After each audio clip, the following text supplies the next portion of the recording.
The Philippines has lifted the ban on skilled and semi-skilled workers bound for Kuwait, Press Secretary Harry Roque told reporters Tuesday. He said that about 20,000 workers could leave by Thursday for the Middle East country. The ban, however, on domestic helpers would remain until further notice.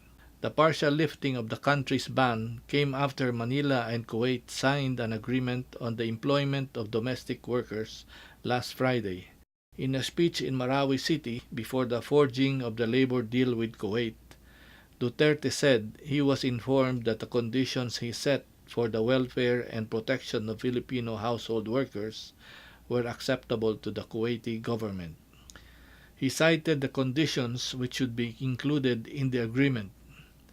These include 7 hours of sleep for the OFWs, that they be allowed to cook their own food, that their cell phones would not be confiscated, that their passports would be kept by the Philippine Embassy, that they would be given 1 day off in a week, and that there would be no physical abuse.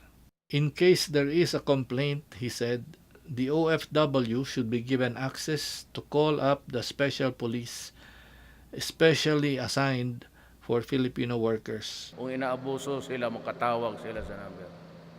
Kung nandyan lahat yan, sabi ko, okay ako. Tumawag kanina si Dab, sabi niya, mukhang okay na. Naipasok na lahat. Sabi ko siya, magpirma kayo dyan, hindi na pupunta. Balang araw, sabi ko. The ban was imposed after a Filipino household worker was murdered and her remains discovered inside the freezer last February. The suspects in the killing have been arrested. The diplomatic row worsened late last month when the Philippine Embassy launched rescue operations of abused OFWs.